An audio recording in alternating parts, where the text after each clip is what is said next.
I have Histoires de Perfumes 1725. So the notes in this fragrance, top notes licorice, citruses, grapefruit, bergamot, mid notes lavender, star anise, and then base notes vanilla, almond, sandalwood, amber, cedar. Immediately when I spray this on, I get reminded of an amber fragrance with slight aspects of heliotrope. This fragrance has grown on me because I guess I've been into the scent DNA recently, and I've noticed a lot of houses are releasing a similar style to this. This came out in 2001. There was a lot of niche amber fragrances coming out around that time, but and I guess kind of that heliotrope powder thing was somewhat popular at that time. But yeah, the opening and amber fragrance, slight aspects of licorice. I don't like licorice, so I wouldn't be worried about it. It didn't really affect me that much. It dries down fairly quickly on my skin, and I get the lavender star anise. Um, the vanilla, it has vanilla in it, but not more than any other amber fragrance. I would say similar. I don't really get too much cedar. I'm sure it's in there, but it's blended nicely. Um, Sandalwood, maybe same thing. I don't really pick it up, but I'm sure it's in there, just blended nicely. But overall, this dries down to a slight lavender. I do get star anise in there, amber fragrance with heliotrope, almond, whatever. Heliotrope and almond usually are similar to me. Um, but yeah, this nice powdery amber heliotrope, almond, star anise, lavender fragrance. I would say the opening leans, with today's perspective, masculine, but the dry down is unisex to me. The reason I say that, it's kind of a strong amber on the opening.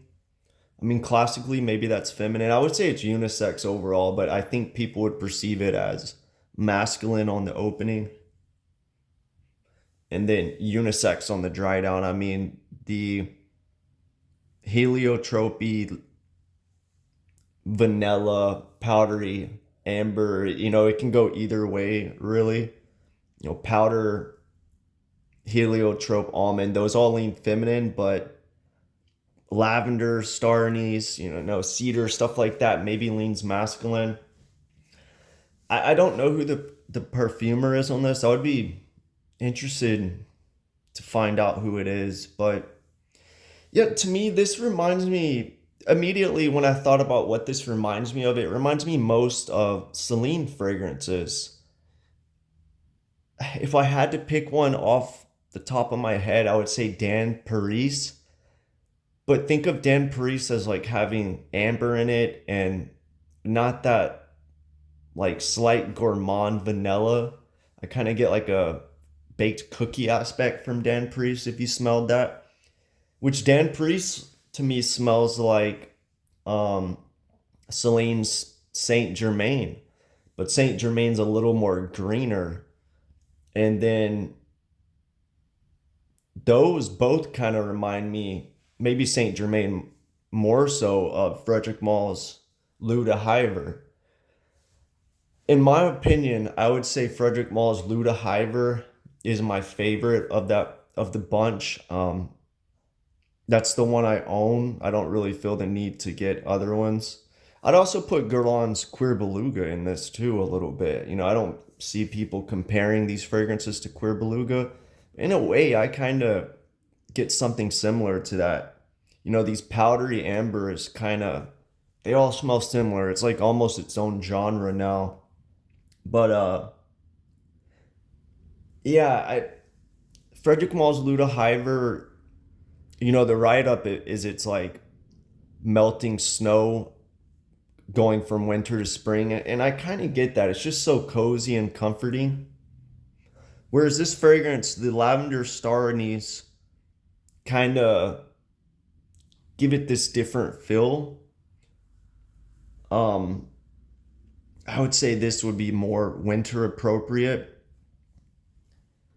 But yeah, it's good. There's a lot of fragrances like this, but you know, Histoires de Perfume, it's a good brand. Um, yeah, the vanilla is not overdone. It's really nicely blended. But you know, I do get that strong heliotrope, you know, slight lavender, heliotrope, star anise, amber. That's really all there is to it. You know, I can't really say much more about this fragrance. You know, do I wish the citruses were turned up a little bit more? I don't know. I don't really get them. Maybe they just put them in there to give you this fresh top note. But yeah, if you want this powdery heliotrope fragrance with amber in it, this one would be hard to beat. I just feel like maybe the star anise, the licorice in the opening, the lavender could throw some people off. You know, lavender, maybe people see that as masculine. I don't at all. The licorice, a lot of people don't like that, but don't worry, it kind of fades away.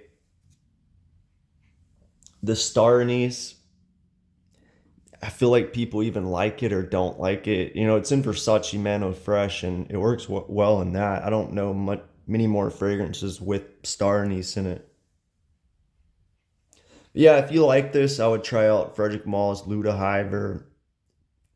Pretty much all of the Celine fragrances almost. Black Tie, Dan Paris, Saint Germain, Rimbaud, Guerlain's Queer Beluga. There's a lot of powdery, ambery fragrances out there. I can make a video comparing all of them, and a lot of them dry down similarly too. That's the thing about these. I feel like it's best to buy a bunch of samples of this style of fragrance and pick which one you like the most. And it can become redundant if you own a bunch of them, I would say, unless you really like this DNA. But yeah, let me know what you think of 1725 if you smelled it.